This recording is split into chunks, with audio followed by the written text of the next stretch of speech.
YCP కార్యకర్తలు మేము పెద్ద తెలివి కల్లోళ్ళం, మా అంతటోళ్ళు లేరు, మేము అడ్డదిడ్డంగా మాట్లాడుతాం, మమ్మల్ని మించిన వాళ్ళు ఎవరు లేరు అనుకుంటారు. కానీ సరైనటువంటి వాళ్ళు కానీ తగిలి కరెక్ట్గా మాట్లాడితే, అంటే వాళ్ళ ఛానల్స్ని దాటి బయటకు వచ్చి కానీ మాట్లాడితే వాళ్ళు ఏంటో, వాళ్ళ తెలివితేటలు ఏంటో, వాళ్ళ కెపాసిటీ ఏంటో క్లియర్గా అర్థమైంది.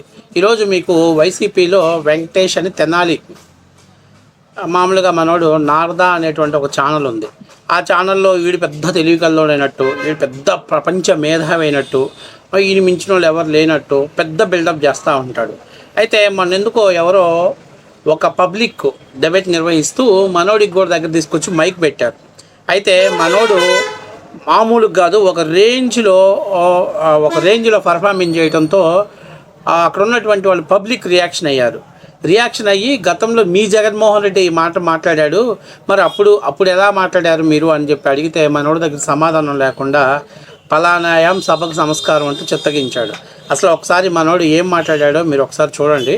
చూసిన తర్వాత ఆ వీడియో మళ్ళీ, అంటే బయట వాళ్ళు మీకు ఎలాంటి రిపోర్ట్ ఇచ్చారు, అంటే బయట పబ్లిక్ ఎలాంటి రియాక్షన్ ఇచ్చిందో ఒకసారి మనం చూద్దాం.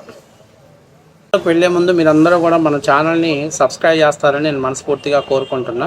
ఇంకో క్వశ్చన్ ఛాలెంజ్ చేస్తున్నా, ఏ రూల్ బుక్ లో ఉందో చూపిండి. 10% సీట్స్ ఆర్ మ్యాండేటరీ అని ఏ రూల్ బుక్ లో ఉంది, ఏ కాన్స్టిట్యూషన్ లో ఉంది? దీనికి ఫస్ట్ సమాధానం చెప్పండి. జగన్ గారు మీ దగ్గర నుంచి 5 సీట్లు లాగేస్తే 23లో నుంచి మీరు ప్రతిపక్ష హోదా కూడా కోల్పోతారు. మరి 11 మంది ఉన్న జగన్ గారు ఎలా ప్రతిపక్ష హోదా అడిగారు? కరెక్టే కదా. వీళ్ళకి అప్పుడు 151 సీట్లతోటి కళ్ళు నెత్తికెక్కి ఆ రోజు కనపడ్డా. ఇది వాస్తవంగా మాట్లాడాడు జగన్మోహన్ రెడ్డి గారు. గతంలో అసెంబ్లీలో ఏం మాట్లాడారంటే, చంద్రబాబు నాయుడు గారు అటు పక్క కానీ నేను ఒక 5 ఎమ్మెల్యేలు కానీ ఇటు పక్కకు లాగేశానంటే నీకు ప్రతిపక్ష హోదా కూడా పోతుంది, గుర్తుపెట్టుకోండి, బీ కేర్ఫుల్ అని చెప్పేసి మాట్లాడాడు. ఆ తర్వాత మనోడు ఆ లాగే ప్రయత్నం చేశాడు, ఒకరిద్దరిని గోడ దూకే ప్రయత్నం చేశాడు. ఆ గోడ దూకే ప్రయత్నంలోనే అప్పటికి నాకు తెలిసి వల్లభనేని వంశీ, అలాగే కన్నం బలరామ కృష్ణమూర్తి గారు, అలాగే ఏదైతే మన గుంటూరు నుంచి గెలిచినటువంటి వాళ్ళ ముగ్గురిని కూడా అప్పటికే లాగేశాడు. అంటే దాదాపుగా అప్పట్లో ఇంకొక ఇద్దరిని లాగితే ప్రతిపక్ష హోదా పోయిద్ది అని చెప్పేసి సంకలు గుద్దుకున్నాడు ఆ రోజు. ఇది అసెంబ్లీలో మాట్లాడిన మాట. కానీ మనం ఇప్పుడు మర్చిపోయి మా అన్నకి ప్రతిపక్ష హోదా ఇస్తేనే అసెంబ్లీకి వస్తాం, మా అన్నని అసెంబ్లీ గేటు ముందు తీసుకెళ్తేనే అసెంబ్లీకి వస్తాం, మా అన్నని మైక్ ఎక్కువ సమయం ఇస్తేనే అసెంబ్లీకి వస్తాం, ఇలాంటి మాటలు మాట్లాడేటువంటి పరిస్థితిలో దిగజారంటే బహుశా మీ మానసిక పరిస్థితి బాగలేదు, మీ నాయకుడి మానసిక పరిస్థితి బాగలేదు. ఆ రోజు డప్పాలు కొట్టారు, బీరాలు కొట్టారు. మా అంతటోళ్ళు లేరు, మేము తలుచుకుంటే మిమ్మల్ని ప్రతిపక్ష హోదా కూడా లేకుండా చేస్తాం, మా తడాకా ఏంటో చూపిస్తాం. ఏంటి మీరు ఆఫ్టర్ ఆల్ 23 సీట్లకే పరిమితమైనటువంటి వాళ్ళు, మీరు ఎంతమంది అయితే ఎమ్మెల్యేలు తీసుకున్నారో అంతమందిని మేము అంతమందిని మా దగ్గర నుంచి లాగేసుకున్నారో ప్రజలు మీకు అన్ని సీట్లు ఇచ్చారని చెప్పి హేళన చేశారు ఆ రోజు మీరు. ఇది వాస్తవ విషయం. అంటే ఈరోజుకి వచ్చరికి ఏ బుక్లో ఉందో చూపించండి, ఏ రూల్ ఆఫ్ లా ప్రకారం ఉందో చూపించండి, ఈరోజు మాట్లాడుతున్నాం. మరి ఆ రోజు మీరు ఆ రోజు అది ఆలోచించి ఉండాల్సింది కదా. వాస్తవానికి ఈ లోక్సభ స్పీకర్కి ఏవైతే రూల్స్ ఉంటాయో అదే రూల్స్ రాష్ట్ర శాసనసభ స్పీకర్కి కూడా అవే రూల్స్ వర్తిస్తాయి. అందులో లోక్సభ స్పీకర్లో ఖచ్చితంగా స్పీకర్ గారికి ఇచ్చిన దాంట్లో 10% సీట్లు ఉంటేనే ప్రతిపక్ష హోదా వస్తుంది, ఇది మ్యాండేటరీ అని చెప్పేసి కూడా వాళ్ళు రాసుకున్నారు అక్కడ. సో ఆ రూల్ ఆఫ్ లా ప్రకారమే శాసనసభ స్పీకర్కి కూడా అవే రూల్స్ వర్తిస్తాయి. ఇక స్పీకర్ చెప్పాల్సిన అవసరం లేదు. కాకపోతే కొన్ని సందర్భాల్లో తప్పనిసరి పరిస్థితుల్లో సరే అడుగుతున్నారు కదా, కొంతమంది తీసుకోండి ప్రతిపక్ష హోదా అని ఇచ్చిన సందర్భాలు కూడా ఉన్నాయి. దేశచరిత్రలో కొన్నిసార్లు ప్రతిపక్ష హోదా రాకపోయినా కూడా ఇచ్చిన సందర్భాలు ఉన్నాయి. కొన్ని సందర్భాలలో ప్రతిపక్ష హోదాకి దగ్గరకు వచ్చినా కూడా ఇవ్వని సందర్భాలు ఉన్నాయి. అంటే అక్కడ ఇవ్వటం అనేది స్పీకర్ యొక్క ఇష్టం, ఆయన ఇష్టానికి లోబడి ఉంటుంది. ఇప్పుడు మీరు రాజ్యాంగం, ప్రజలు మీకు ఇవ్వలేదు ప్రతిపక్ష హోదా, మీకు ప్రజలు ఇవ్వని స్పీకర్ గారు ఇస్తే ఇవ్వచ్చు. దాన్ని కూడా అడుక్కునేది కూడా తొడలు కొట్టి మేసాలు తిప్పి మాకెందుకు ఇవ్వరు, మీకు చేత కావట్లేదు, మాకు ప్రతిపక్ష హోదా ఇస్తే శాసనసభలో రఫ్ ఆడిచ్చేస్తాం, రౌండ్ టేబుల్ సమావేశాలు ఏర్పాటు చేస్తాం. ఏంది నాకు అర్థం కావట్లే. మొన్న మీరు శాసనసభ గవర్నర్ ప్రసంగానికి వచ్చారు, పట్టుమని 10 నిమిషాలు కూడా ఉన్నారా మీరు? సభ నుంచి వాకౌట్ చేసి వెళ్ళిపోయారు. మరి ఎందుకు నిలబడొచ్చు కదా, ఆ రోజంతా శాసనసభలో ఉండొచ్చు కదా. పోనీ అంతకుముందు ఏమైనా ఉన్నారా? అంతకుముందు సభకు వచ్చారు, ఒక్క 10 నిమిషాలు మాట్లాడారు.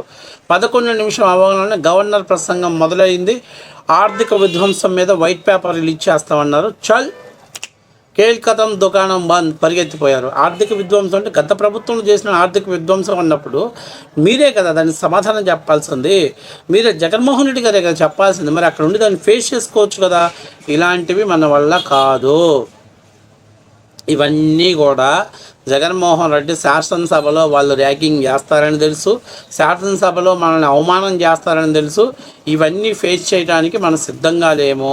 అందుకని ఏదో ఒక కారణాన్ని, ఏదో ఒక దాన్ని బూచిగా చూపించి మనం శాసనసభ నుంచి వాకౌట్ చేయాలి. బయటకు వచ్చి మన పేటీఎం కూలోళ్ళకి 5 రూపాయలు 10 రూపాయలు ముష్టేస్తాం కాబట్టి వాళ్ళు బయటకు వచ్చి మొరుగుతూ ఉంటారు. కానీ కామన్ ప్రజలందరికీ కూడా అర్థమైంది ఏంటంటే జగన్మోహన్ రెడ్డి గెలుపుని ఆస్వాదించిన తేలిగ్గా అవమానాన్ని ఆస్వాదించడు అనేది ప్రజలకు అర్థమైంది. అందుకే ప్రజలు 2029లో కూడా నాకు తెలిసి ఆ 11లో కూడా దేవుడు దయవల్ల ఏదన్నా షార్టేజ్ పెట్టకుండా ఉంటే మీరు డబుల్ డిజిట్లో ఉంటారు. ఇలాగే వాగుతా ఇలాగే పేటీఎం కూలీలు అందరూ రోడ్ల మీద కొదిలి మా ఇష్టాసారంగా మాట్లాడుతాం, ఏది పడితే అది మాట్లాడుతూ ఉంటే మాత్రం మేం కాదు, పబ్లిక్ రియాక్షన్ అవుతారు. పబ్లిక్ ఎందుకంటే గత 5 ఏళ్ళు మీ పరిపాలన చూశారు వాళ్ళు. దానికి ఎవరో సాక్ష్యాలు అక్కర్లే. మీ జగన్మోహన్ రెడ్డి మాట్లాడిన మాటలు, మీ నాయకులు మాట్లాడిన మాటలు, ఆర్కే రోజా లాంటి వాళ్ళు వాగిన చెత్తవాగుడు, అట్లాగే కొంతమంది మంత్రులుగా ఉన్నటువంటి వాళ్ళు వాగిన చెత్తవాగుడు ప్రజలు చూశారు. కాబట్టి దీన్ని ఇంక మళ్ళీ ప్రత్యేకంగా ఇంకొక మ్యాండేటరీ పెట్టాల్సిన పనిలే ఇది. కాబట్టి నేను చెప్పేది అంటే బీ కేర్ఫుల్, చాలా జాగ్రత్తగా ఉండండి. లేకపోతే రానున్న రోజుల్లో చాలా తీవ్ర పరిణామాలు ఎదుర్కోవటం తప్పదు అనేది వాస్తవ విషయం. ఇలాగే మీరు ఎక్స్ట్రాలు మాట్లాడుతుంటే రానున్న రోజుల్లో పబ్లిక్కే రియాక్షన్ అనేది అవసరమైతే మ్యాన్ హ్యాండ్లింగ్ చేయడానికి కూడా ఎన్నికల పరిస్థితులు ఉంటారు. ఇప్పుడు నేను మాట్లాడుతున్నా, మీరు గతంలో తొడలగొట్టారు, మీసాలు తిప్పారు. అసెంబ్లీలో మా పులివెందుల పులి 151 తెచ్చాడు. పులి మామూలుగా ఉండదు. వైనాట్ 175 అంటే 175కు 175 పరిగెడతా ఉన్నారు. దేవుడు రాసిన స్క్రిప్టో లేకపోతే ప్రజలు ఇచ్చిన తీర్పో 11 సీట్లకు పరిమితం అయ్యారు. ఇప్పుడు సిగ్గు తెచ్చుకొని మీరు ఆలోచన చేసుకోవాల్సింది మా నుంచి ఈ అతివాగుడు, ఈ అతి మాటలు దేనికి? మీరు ఏ రాజ్యాంగంలో ఉంది? మీరు తీస్తానికేం రాజ్యాంగాలతో పని లేదు. మేము తీస్తే రాజ్యాంగాలు కావాల్సి వస్తుంది.